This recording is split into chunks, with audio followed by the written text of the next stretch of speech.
السلام علیکم لسنرز، آئیے ڈی ایس پی ملک صفدر حیات کی ایک سنسنی خیز تفتیشی کہانی سنتے ہیں۔ اس سال سردیوں کے مہینے جنوری نے گزشتہ 10 سال کا ریکارڈ توڑ ڈالا تھا۔ شدید سردی پڑ رہی تھی۔ وہ ماہ جنوری کا وسط تھا۔ ایسی ہی ایک یکبستہ رات میں اپنے کوارٹر میں گرم بستر میں گھسا آج اپنی دن بھر کی مصروفیات پر غور کر رہا تھا کہ میں نے کمرے کی کھڑکی سے باہر ایک سایہ سا لہراتے دیکھا۔ مجھے یہ سمجھنے میں کسی دقت کا سامنا نہیں ہوا کہ میرے کوارٹر کے عقب سے کوئی گزرا تھا۔ اس ٹھنڈی ٹھار رات میں اپنے کوارٹر کی عقبی کھڑکی میں نے ایک خاص مقصد سے ادھوری کھول رکھی تھی۔ بستر پر جانے سے پہلے میں نے کمرے کے ایک کونے میں کوئلوں والی انگیٹھی دہکا لی تھی تاکہ اندرونی ماحول کی ٹھنڈک میں خاطر خواہ کمی واقع ہو جائے۔ اسی انگیٹھی میں جلنے کے عمل سے پیدا ہونے والی کاربن ڈائی آکسائیڈ کے اخراج کے لیے کھڑکی یا دروازے کا کھلا رکھنا ضروری تھا۔ میں گرم لحاف سے منہ کو باہر نکال کر سونے کا عادی ہوں۔ اس وقت میں کروٹ کے بل لیٹا ہوا تھا اور میرا چہرہ عین عقبی کھڑکی کی جانب تھا، اسی لیے وہ سایہ مجھے نظر بھی آ گیا تھا۔ پہلے میں نے سوچا کہ شاید یہ میرا وہم ہے۔ وہ نصف شب کا عمل تھا۔ ان دنوں تو لوگ مغرب کے فوراً بعد یا زیادہ سے زیادہ عشاء کی نماز ادا کرتے ہی گرم بستروں میں دبک جایا کرتے تھے۔ اتنی رات گئے کسی انسان کی میرے کوارٹر کے عقب میں موجودگی ممکن دکھائی نہیں دیتی تھی، خاص طور پر اس لیے بھی کہ میرے کوارٹر کے پچھواڑے گھنا جنگل تھا جو کئی میل کے رقبے پر پھیلا ہوا تھا۔ ایک خیال ذہن میں یہ بھی آیا کہ شاید وہ کوئی جنگلی جانور ہو۔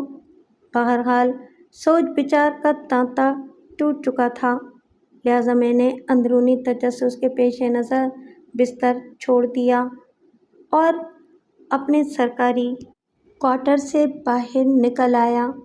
باہر خو کا عالم تھا۔ ایسا محسوس ہو رہا تھا کہ میں نے کسی آئس کریم بنانے والی فیکٹری کے کولڈ اسٹوریج میں قدم رکھ دیا ہو۔ فضا میں خون کی رچی بسی تھی اور ماحول نے جیسے قہر کی چادر اوڑھ لی تھی۔ موسم کی شدت اور سختی کو نظر انداز کرتے ہوئے میں نے اپنے شک کی تصدیق کی خاطر کوارٹر کے نہ صرف عقب میں بلکہ چاروں جانب چکر لگا کر دور تک دیکھنے کی کوشش کی۔ کوشش کا لفظ میں نے اس لیے استعمال کیا کہ ہر طرف گہری دھند نے قبضہ جما رکھا تھا۔ میں کسی ایسے شخص کو تلاش کرنے میں کامیاب نہ ہو سکا جس کے بارے میں سوچا جا سکتا ہو کہ میں نے اسے ادھ-کھلی کھڑکی کے پاس سے گزرتے دیکھا تھا۔ میں دوبارہ کمرے میں آ کر گرم بستر میں گھس گیا جو اب اتنا گرم اور فرق بخش نہیں رہا تھا جیسا میں اسے چھوڑ کر گیا تھا۔ چند ہی منٹ کے اندر کمرے میں موجود سردی نے اپنا کام دکھا دیا تھا۔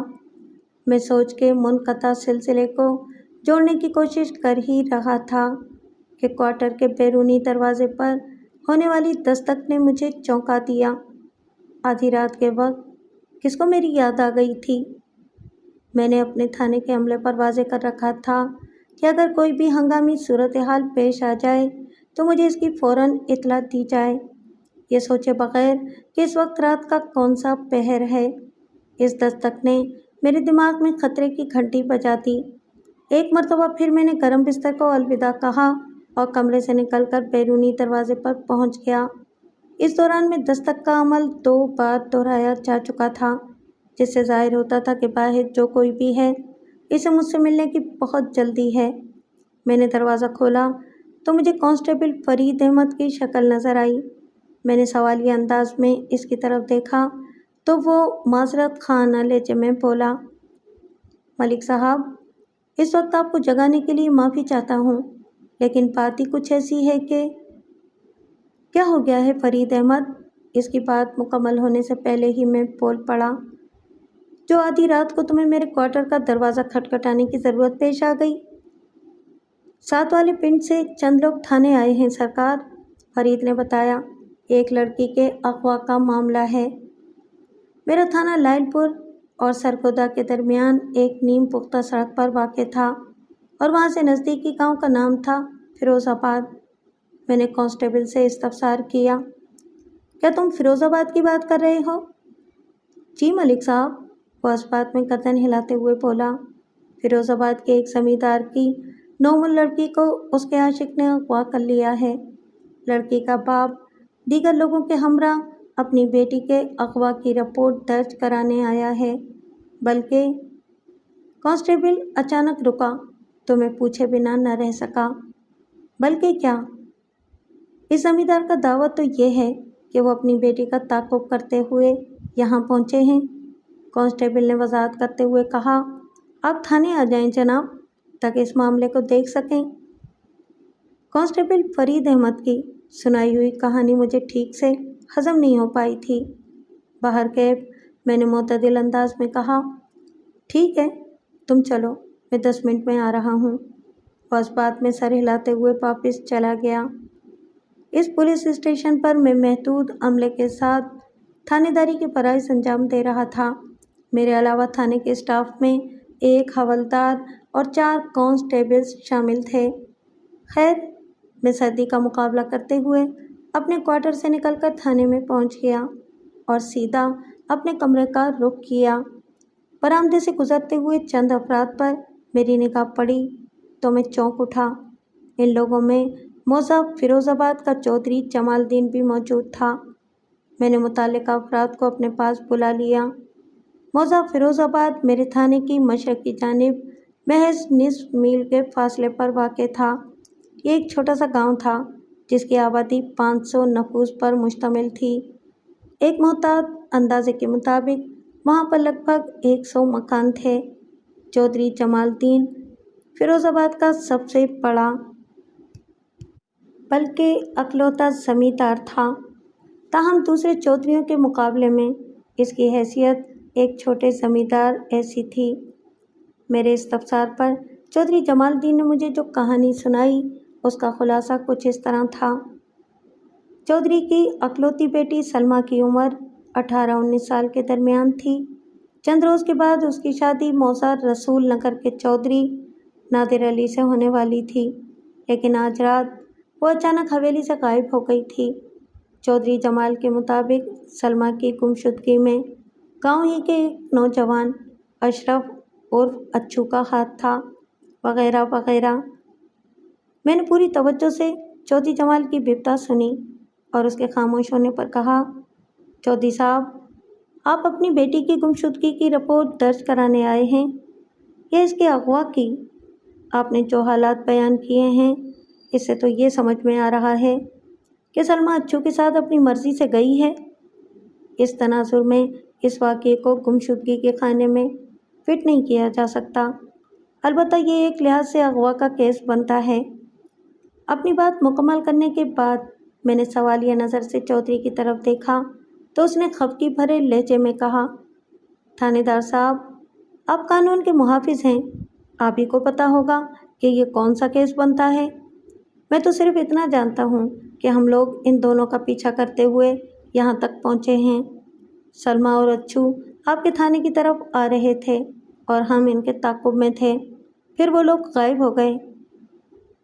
شاہ جی، میں نے حوالدار امجد شاہ کی طرف دیکھتے ہوئے پوچھا، کیا چودھری صاحب کی آمد سے پہلے ان کے بیان کے مطابق اچھو اور سلمیٰ یہاں آئے تھے؟ نہیں ملک صاحب، حوالدار نے نفی میں گردن ہلاتے ہوئے بتایا۔ جب چودھری صاحب نے اصرار کیا کہ وہ دونوں اس طرف آئے ہیں تو میں نے اپنے طور پر تھانے کے اندر اور باہر ہر جانب اچھی طرح چیک کیا، بلکہ اس چیکنگ میں چودھری صاحب بھی میرے ساتھ ہی تھے۔ وہ دونوں ہمیں کہیں نہیں ملے۔ اب ایک ہی امکان باقی رہ جاتا ہے کہ وہ جنگل کی سمت نکل گئے ہوں گے۔ میرے تھانے کے عقب میں ایک گھنا جنگل میلوں تک پھیلا ہوا تھا، جس کے وسطی حصے میں جنگلی جانور بھی پائے جاتے تھے۔ میں نے جمال الدین کو مخاطب کرتے ہوئے کہا، چودھری صاحب، آپ موسم و وقت دیکھ رہے ہیں؟ رات کے اس پہر سخت ترین سردی میں جنگل کا رخ کرنا خطرے سے خالی نہیں ہوگا۔ آپ اچھی طرح جانتے ہیں کہ جنگل کے اندر درندے بھی ہیں، کیوں نہ ہم ان دونوں کی تلاش کے کام کو صبح تک موقوف کر دیں؟ وہ متذبذب لہجے میں بولا، ملک صاحب، آج کل صبح اور شام کا کچھ پتہ ہی نہیں چلتا، مگر رات کا بخوبی پتہ چلتا ہے۔